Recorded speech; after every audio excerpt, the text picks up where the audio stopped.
All right, we got Tyler Medaglia here, 29-25 overall for 16th in the MX3 class. Tyler, let's talk about a tough day here in Italy. Yeah, it was tough. I mean, the first moto, I had a really good jump, good start. Came around the outside, someone went down, and I plowed into him going wide open.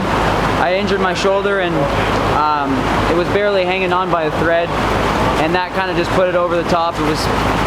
It sucked. It sucked. It hurt like the whole time. I just, yeah, did what I could. Just poured rain all day. Couldn't see.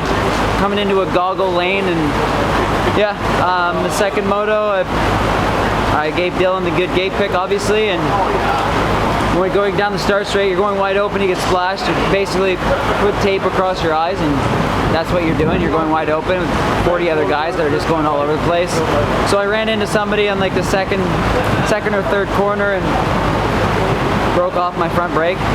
And yeah, so to get 25th with no front brake was okay, but yeah, I mean, it was just a bummer. I came in with such high expectations.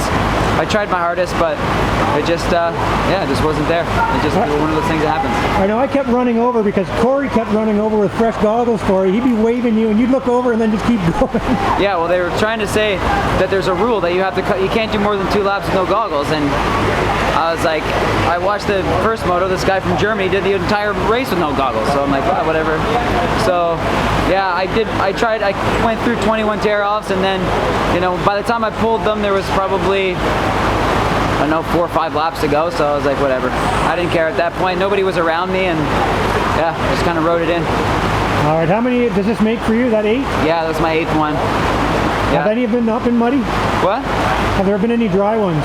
Yeah, there's been a lot of dry ones. There's been some really good ones, but you know, actually, now that you say that, the last 3 that I did have all been muddy. So yeah, I mean, it's all good. I mean, I had a blast. You know, the team really worked good. Like, everybody tried really hard, and the mechanics did their job perfect. You know, Corey, it was his first time. There was a couple fire drills, but he did great. The setup we had was perfect. Yeah, it was good food. Like, it's hard to complain really, other than the rain. All right, man. Well, congratulations. I mean, another one under your belt in extremely tough conditions. Like I have Joe too, and I wrecked the camera, I think. But yeah. All right, who would you like to thank, Tyler? Oh, I'd just like to thank the whole team. I mean, obviously, Cobequid Mountain Sports for, you know, sending my bike over. Carl Bastido for, you know, making this happen. Getting Canada here on his own dime is pretty wild. Yeah, just like everybody from home. I mean, it's just, it takes a lot of support. Callus Moto, you know, I had my own custom gear, so it was cool. Yeah, and just everybody that puts it together, the whole Team Canada, thank you very much. Appreciate it.